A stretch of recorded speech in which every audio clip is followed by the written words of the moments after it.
जय गुरु. जय गुरु. जय गुरु.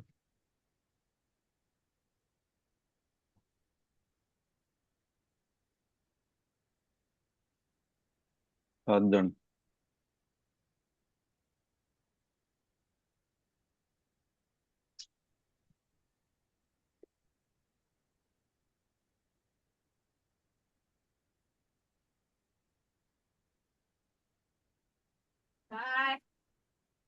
यात आवाज नको करू. पूजा करते थे तू.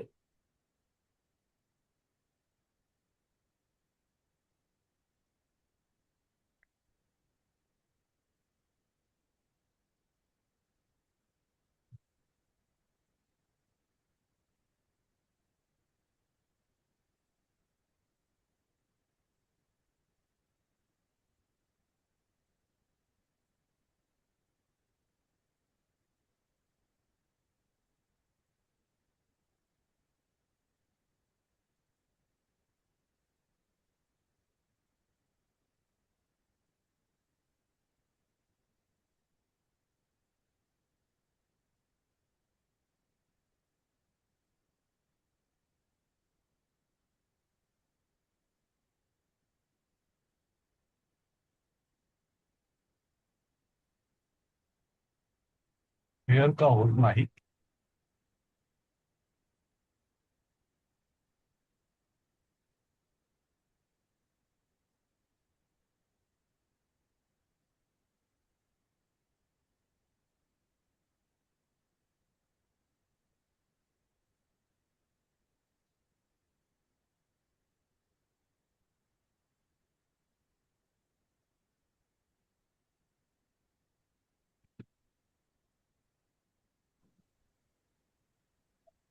आपण हा 12वा पाठ सुरू केला होता परवा,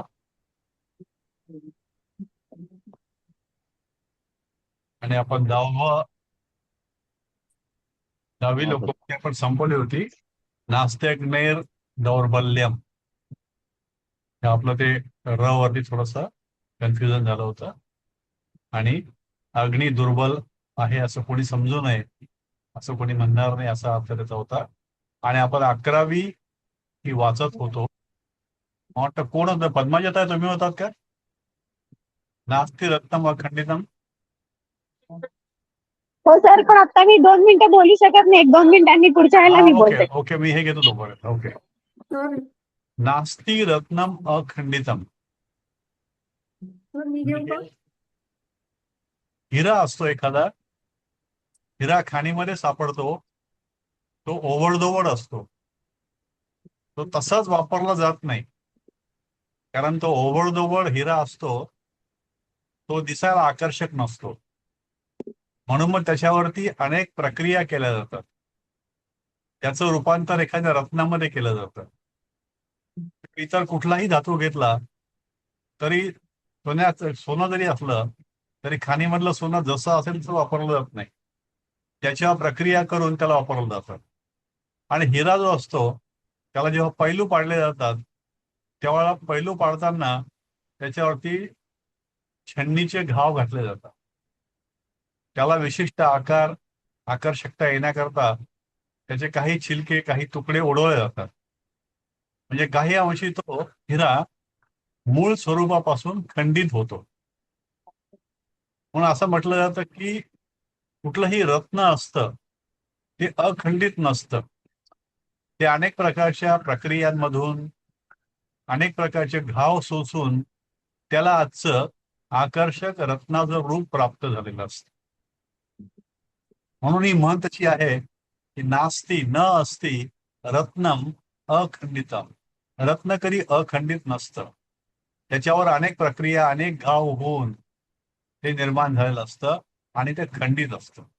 म्हणजे असंच एक जीवनामध्ये अनेक प्रकारच्या संकटातून गेल्यानंतर, अनेक प्रकारचे जीवनातले घाव सुटल्यानंतर माणसाला जेव्हा यश मिळतं त्यावेळेला तो एखाद्या रत्नासारखा चमकतो आणि मग त्याला समाजामध्ये प्रतिष्ठा मिळते. पण जेव्हा तो प्रतिष्ठित झालेला असतो तेव्हा आपल्याला फक्त तो प्रतिष्ठित आहे हेच दिसतं.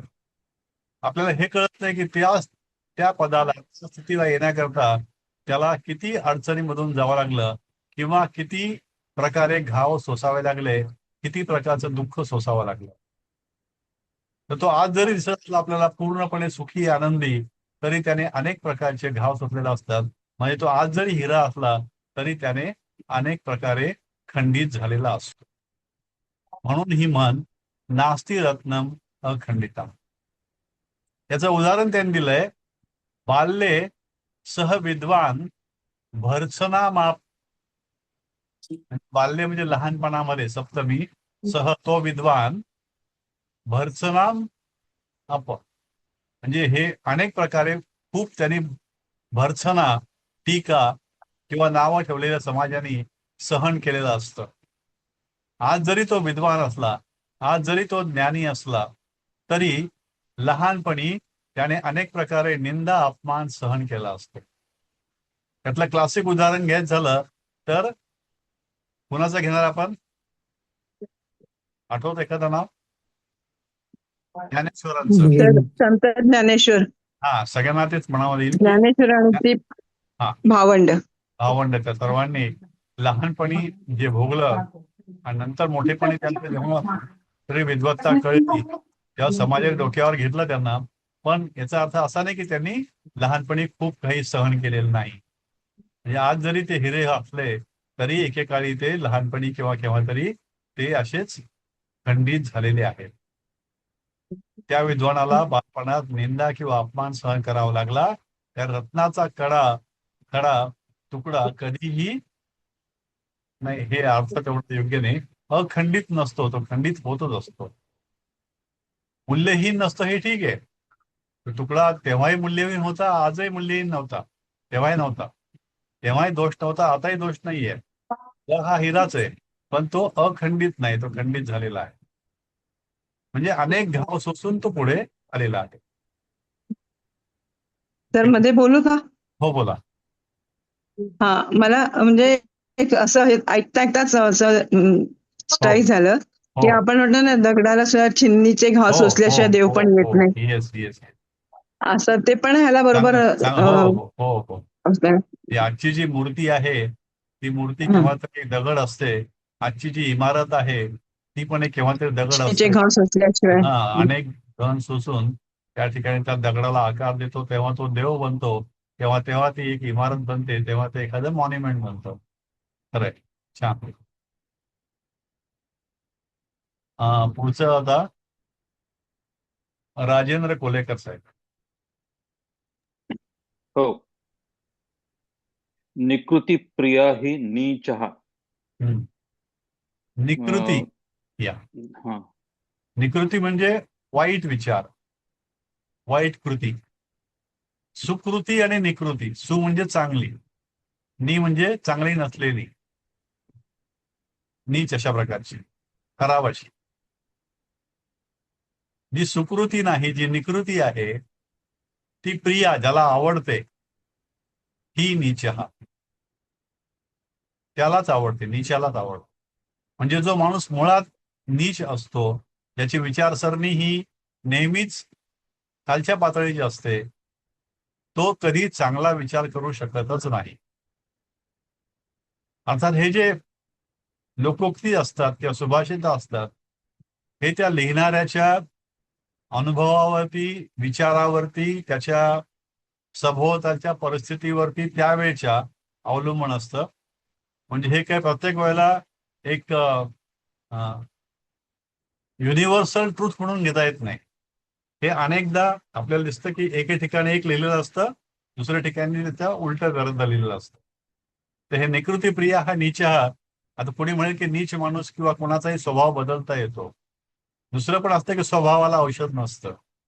तसं या प्रकारे निकृती प्रिया ही नीच हा, असं त्या सुभाषितकाराने लोकोक्तीमध्ये लिहिलेलं आहे की जो मुळातच नीच असतो, ज्याचे विचार मुळातच चांगले कधी नसतात, त्याने वरून कितीही दिखावा केला चांगुलपणाचा, तरी त्याला प्रिय काय असते ती सुकृती नसतेच. तो काहीतरी डाव करणार आणि काहीतरी त्रास देणारच. मग त्या माणसावरती आपण विश्वास ठेवून आपली कृती निश्चित करू शकत नाही. हे याचं सार त्यातलं की नीच माणसाची आवड दुष्कर्मामध्येच असते. त्याचा प्रयोग करू दिला इथे. उपकृत अपि अपकुरुते असाधू, म्हणजे एक प्रकारे ह्याचाच अर्थ सांगितला खाली त्यांनी. उपकृत म्हणजे उपकार करणाऱ्यावर सुद्धा, अपि अपकुरुते म्हणजे अपकार करतात कोण, असाधू जे साधू नाहीत ते. साधू म्हणजे सज्जन लोक. जे सज्जन लोक नसतात ते आपल्यावरती केलेला उपकार विसरून त्याच माणसावरती पुन्हा अपकार करून त्याला परत नुकसान करण्याकरता तयार असतात. कारण निकृती प्रिया ही नीच. नीच माणसाला नेहमी निकृतीच आवडते. यतः निकृती प्रिया ही नीच. दुष्ट माणसावर उपकार केले तरी तो परत अपकारच, वाईटच काहीतरी करतो. कारण नीच लोकांना स्वभावताच कपट करायला किंवा दुसऱ्याचं वाईट करायला आवडतं. ओके. सर यात ही जे आहे हीचा अर्थ काय होता एक्झॅक्टली? काय म्हटलं? ही प्रिया ही नीचा, हीच काय हे होतं म्हणजे हीचे अर्थ तसं होतो? संदर्भाच प्रमाणे वेगवेगळे अर्थ होतात. हीच तर सुद्धा अर्थ होतो. इथे काय घेता येईल त्याला, निकृती प्रिया ही नीच, म्हणजे नीच माणसाची निकृती हीच प्रिया असते, होईल का? आवडते त्याला. हा, बर.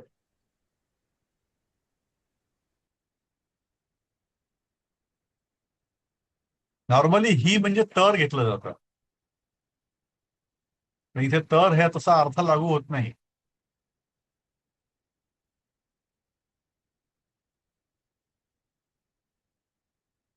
ओके, सुरेखाताई.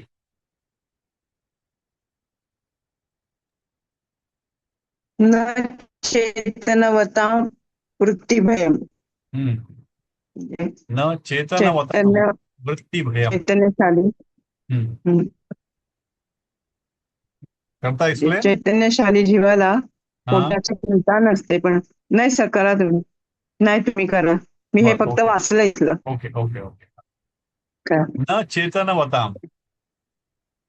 चेतन म्हणजे ज्याच्या अंगी चैतन्य असते, ज्याच्या अंगी हुरूप असतो, ज्याच्या अंगी काही करण्याची वृत्ती असते, ज्याच्या अंगी काही कौशल्य असतं, ज्याला काही जीवनामध्ये करून दाखवायची इच्छा असते, जो सतत प्रयत्नामध्ये असतो, त्याला वृत्ती भयम.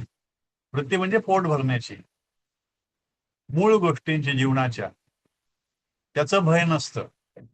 मग त्यावेळेला तो हे विचार करत नाही की मला उद्या जेवायला मिळेल की नाही, आता काय करायचं, अजून जेवण झालं नाही, आता मला अजून आराम झालेला नाही.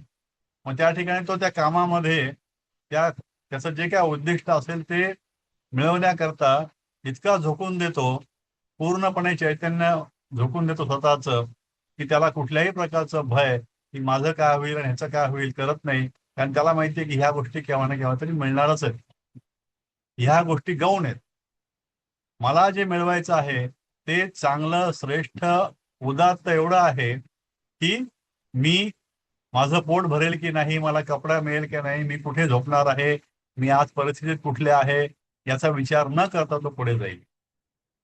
एखादा शास्त्रज्ञ, एखादा देशभक्त किंवा एखादा कुठल्याही ध्येयाने वेडा झालेला माणूस, मग ते स्वातंत्र्यपूर्व काळातला असो की स्वातंत्र्यानंतर सुद्धा अनेक विचारांनी भारलेले लोक असो, मग ते वयाच्या 70 नंतर सुद्धा भूदान चळवळी करता प्रयत्न करणारे विनोबा असो, त्यांनी कधी हा विचार नाही केला की मी या ठिकाणी हे करतो आहे, यामध्ये मला कुठल्या परिस्थितीतून जावं लागणार आहे किंवा कुठल्या प्रकारचं भय मला असणार आहे.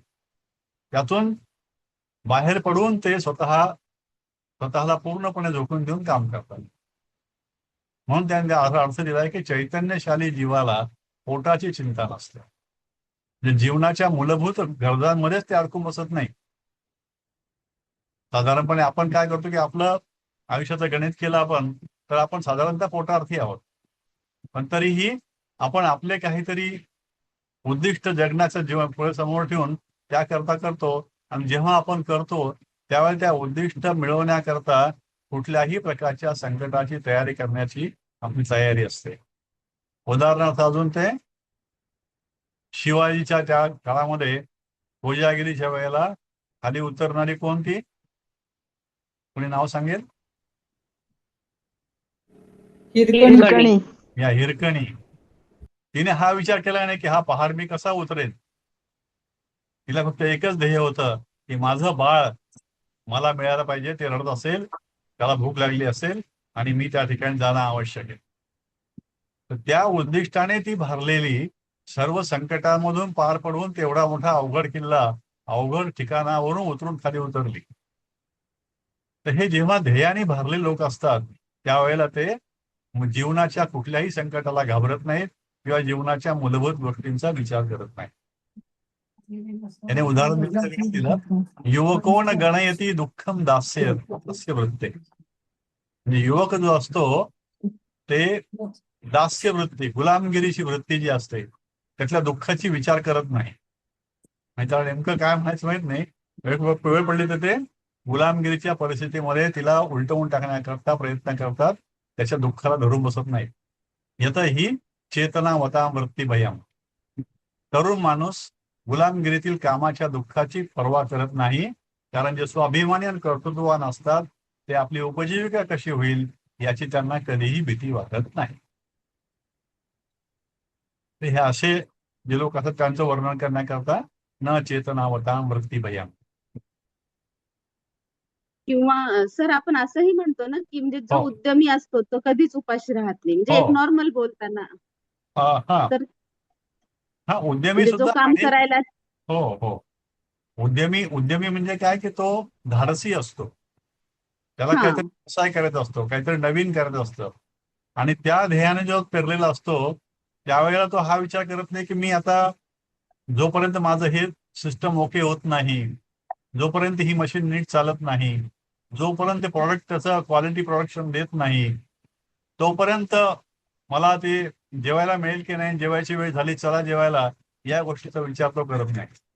करत नाही. म्हणजे आपण कुठल्याही क्षेत्रामध्ये असो, आम्ही असं बरेचदा पाहायचं की बँकेमध्ये काम करताना तासन तास बँकेत जायचे, पण त्या ठिकाणी मग देहभान विसरून काम करायचं असतं. अनेक फेज म्हणून प्रत्येक जण गेलेला असतो, त्यावेळेला त्याला म्हणायला जातं की न चेतनावताम वृत्ती भयाम. ओके, पुढचं स्नेहलताई.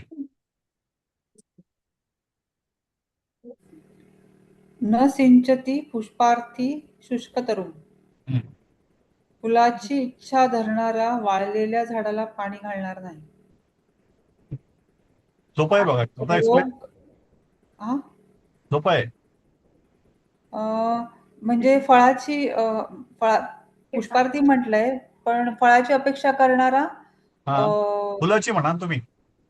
फुलाची अपेक्षा करणारा सुकलेल्या झाडाला पाणी घालणार नाही, म्हणजे तिकडे त्याला पाणी काही घालणार. हो हो हो हो. रिटर्न्स मिळणार नाही, तिकडे तो कष्ट त्याचे वाया घालवणार नाही, अशा प्रकारचं. राईट. न सिंचती पुष्पार्थी शुष्क तरुण.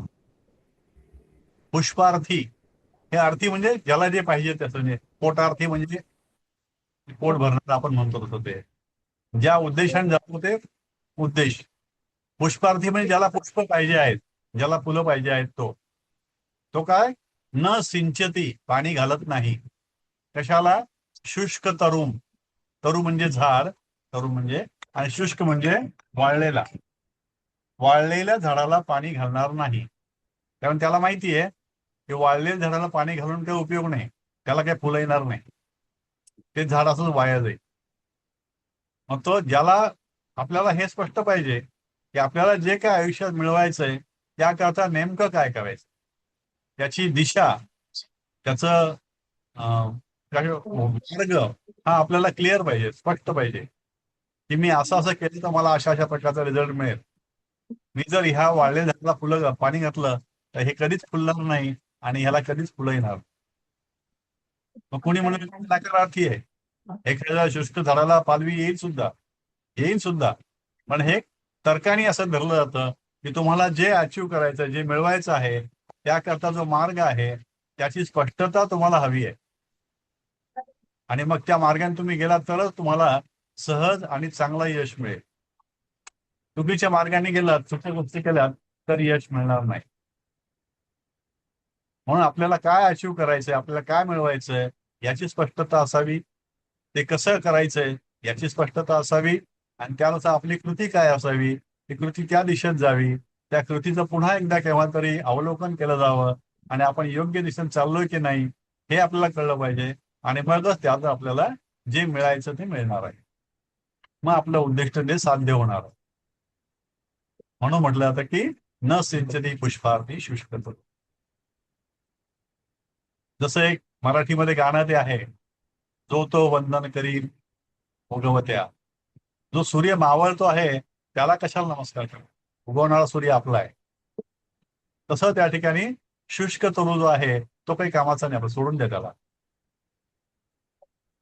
तो वाळलेला आहे, तो पुन्हा फुलणार नाही. जो फुलणार आहे तो आपला आहे, त्याला पाणी घाल. एक प्रकारचा स्वार्थ यामध्ये आहे, नाही असं नाही. पण या ठिकाणी जीवनाची दिशा पण पक्की पाहिजे की आपल्याला हे करायचंय, याच्याकरता हा मार्ग आहे, याच्याकरता ही स्ट्रॅटेजी आहे आणि त्या प्रकारेच आपण पुढे जाणार आहोत. याचं उदाहरण दिलं त्यांनी,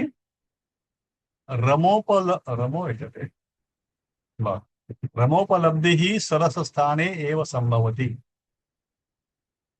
रमा